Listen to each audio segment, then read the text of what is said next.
A millionaire hired a black nanny to care for his disabled son. What unfolded shattered his heart. "I want her out of my house right now."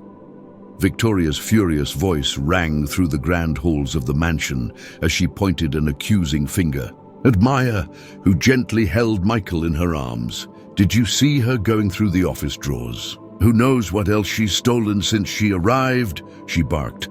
Maya stood tall, still, and composed, her eyes calm yet unwavering. Meanwhile, 8-year-old Michael, who couldn't speak due to cerebral palsy, clung tightly to her, his wide, silent eyes begging her not to leave. The stark contrast between the child's helpless desperation and the open hostility in Victoria's accusation was utterly heartbreaking. "I was only putting away the drawings Michael made today," Maya replied steadily, her voice calm and dignified, despite being humiliated in front of dozens of guests at the charity garden party. "I always use the office drawers to keep his art supplies, just like I've done every day for the past 3 months. Andrew Reynolds descended the main staircase quickly. His custom $3,000 suit did little to mask the weariness in his eyes. At 42, the tech mogul looked years older than his age.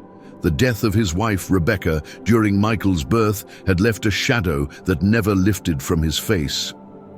"What's happening here?" he asked, eyes shifting between Maya and his sister-in-law, Victoria.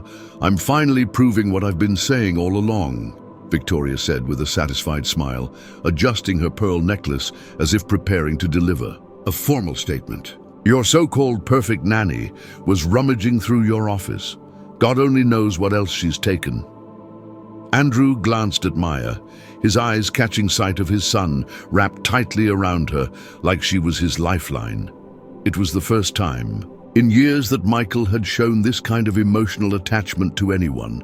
For what felt like forever, it had been just Andrew, isolated in grief, and a rotating door of caretakers and nurses who never lasted beyond a few weeks. The lavish 3-story estate in Greenwich, Connecticut, with its 10 suites, Olympic pool, and art collections, felt more like a museum of memories than a home. Father and son drifted through it like strangers. "Come to my office, Maya," Andrew said firmly. "Victoria, please look after the guests." His tone allowed no discussion. Inside the office, Andrew opened the drawer Maya had mentioned. Neatly arranged inside were dozens of colorful drawings. Scribbles, yes, but filled with emotional intensity he had never seen from Michael before. "Did he make these himself?" Andrew asked, his voice cracking. "Yes," Maya nodded softly. "I adapted the brushes so he could hold them better.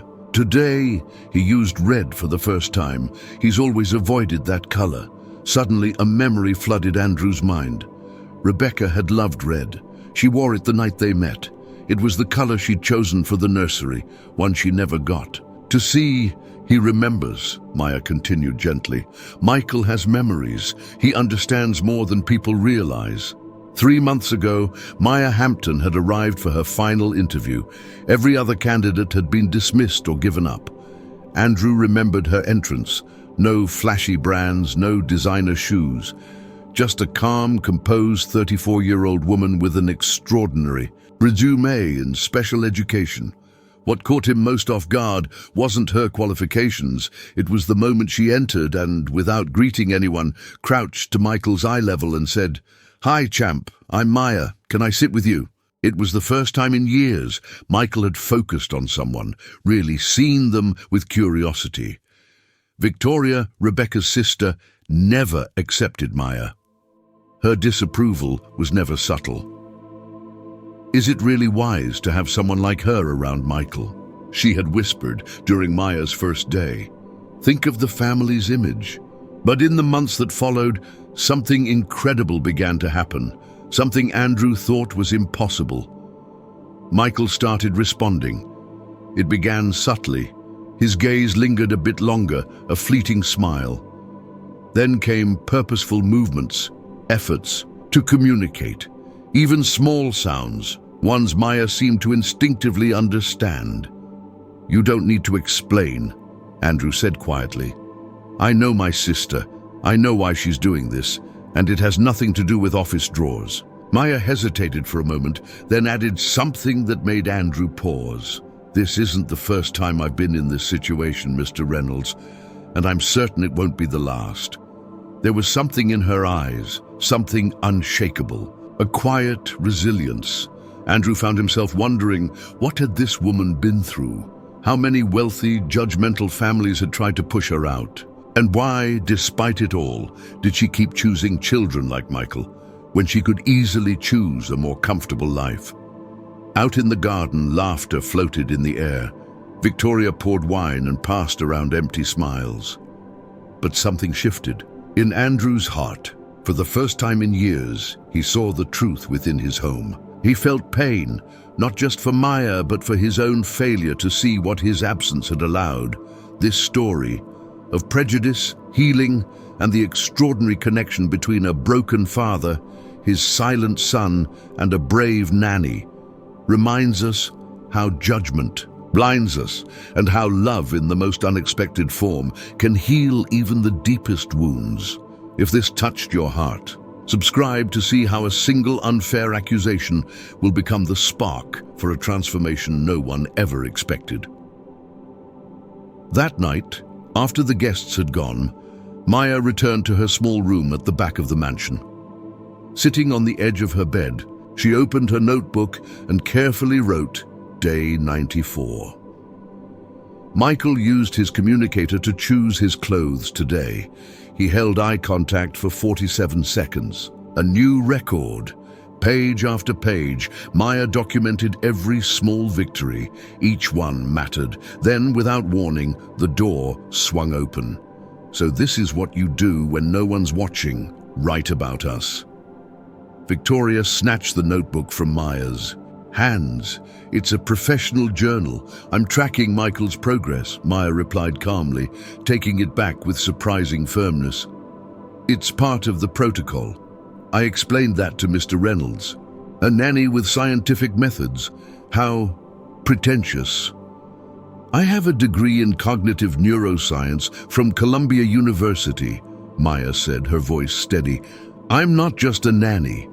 Victoria paused, caught off guard, then recovered with a cold smile. Of course, that's it. Impress Andrew with your degrees. Get ahead through the back door. But the next morning, something shifted. Andrew appeared at breakfast, no suit, no phone in hand. I thought I'd spend the morning with you both, he said, uncertain. During the music therapy session, Andrew watched as Michael tapped 3 notes in sequence on the adapted xylophone. His face lit up with a joy Andrew hadn't seen in years. How did you know he liked music? He asked softly. By paying attention, Maya replied. Michael has preferences. People assume non-verbal children don't have opinions. That's the biggest mistake we make. Later, Janet, the housekeeper of 2 decades, quietly pulled Maya aside. Mrs. Victoria is checking your references, she whispered. She said she's going to expose your true nature. This isn't the first time, Janet continued. Rebecca was good too, but Victoria never let her stay. She's had 3 nurses and 2 therapists fired. Michael's the one who suffers. I'm not going anywhere, Janet, Maya said with quiet determination. Not this time. That night, Maya opened her laptop and sent a cryptic email to someone labeled only as Professor Whitman. I'll need the documents sooner than expected. The situation is escalating. In the following weeks, Andrew's involvement deepened. He wasn't just visiting, he was learning. Communication systems, routines, patterns. What exactly does she want, Andrew? Victoria pressed one evening. Doesn't it seem odd that a neuroscience expert is working as a nanny? Have you considered maybe she cares? Andrew replied, eyes narrowing. Don't be naive. People like her always have an agenda. Andrew stopped mid-motion. What do you mean, people like her? That same night, Maya was on a video call with Dr. James Whitman, a renowned neurologist, and Sarah Chun, a disability rights attorney. I've gathered all the necessary documents, Whitman said. If needed, we have a strong case of medical negligence, And deliberate sabotage, Maya added, showing her compiled reports. Michael's abilities have been suppressed for years. Most concerning are the treatment refusal forms, Sarah noted. Are you sure Andrew didn't sign them? I'm almost certain they were forged, Maya said, and I know who did it. The next morning, Andrew discovered a new high-tech communication device for Michael on his desk. Where did this come from? He asked. I have contacts in Columbia's assistive tech department, Maya replied. What she didn't say was that she had personally fought to get that device through colleagues Victoria couldn't imagine. When Michael used the device to express his desire for more music, Andrew's eyes welled with tears. That's when Victoria entered, envelope in hand, triumph in her eyes. I finally found out who she really is, Andrew, she declared, waving the envelope dramatically. You'll realize I've only been trying to protect you. What she missed was the small smile on Maya's face, like someone who had seen the opponent's every move before it happened. While Victoria thought she held the final blow, Maya had already positioned every piece of a much larger plan, not to defend herself, but to give Michael the voice long stolen from him. She's not just a nanny, Victoria announced, tearing open the envelope. She's Dr. Maya Hampton, a former cognitive neuroscience researcher at Columbia. She was dismissed, suspended for controversial methods, and now she's using your son as her new experiment. Andrew turned to Maya. Is that true? Maya stood, calm and composed. I'm surprised it took you this long, Victoria. Your private investigators are a bit slow. Victoria blinked. Yes, I'm Dr. Maya Hampton, she continued, gently adjusting Michael's device. And I was removed from Columbia, but not for harming children. I exposed the intentional shutdown of successful treatments for children with cerebral palsy. Treatments that were working until an anonymous donor intervened. Victoria's face turned pale.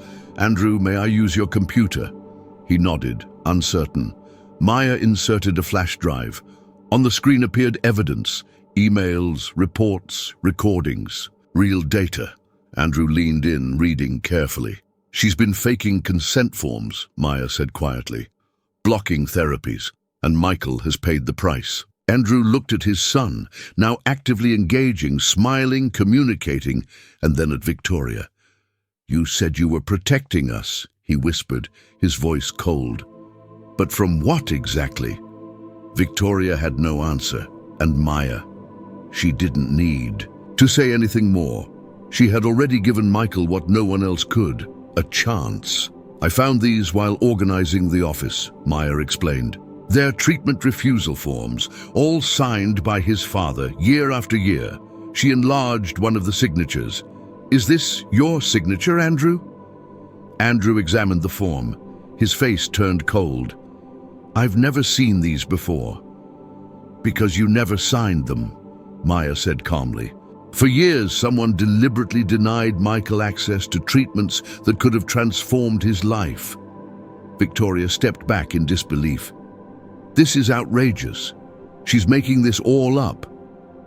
Handwriting experts confirmed the signatures were forged, Maya interrupted, displaying another document.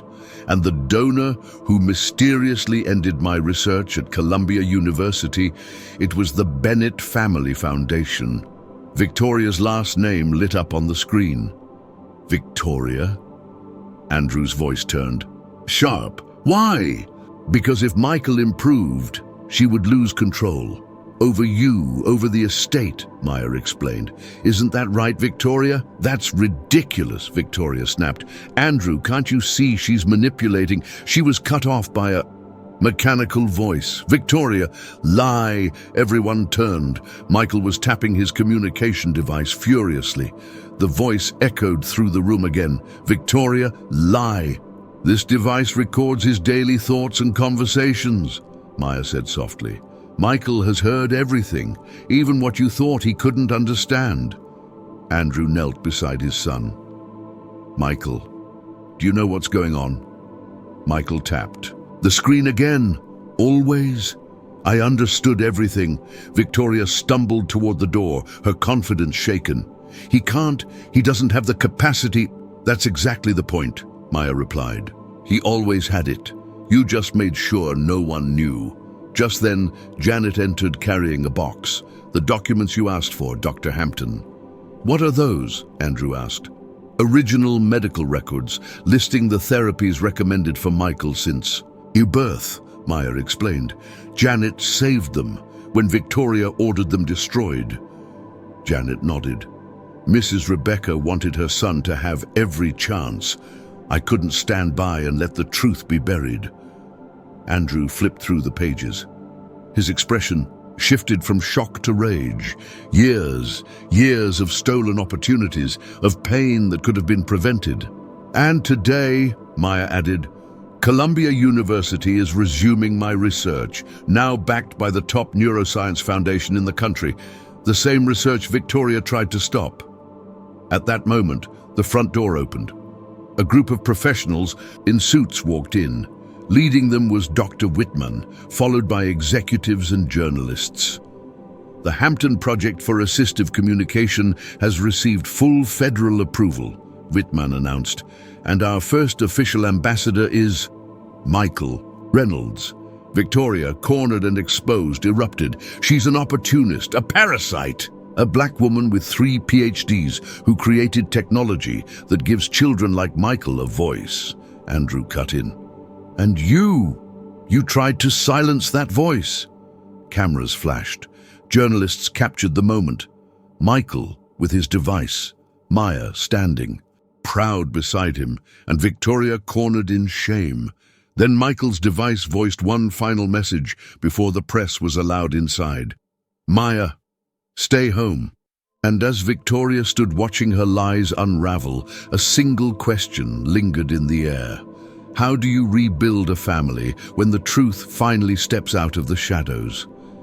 But for Michael and Andrew, this wasn't the end. It was just the beginning. In the weeks that followed, the Reynolds mansion transformed. Where once there had been cold silence and tension, now there was music, laughter, and the digital joy of Michael's voice. Victoria vanished from public life.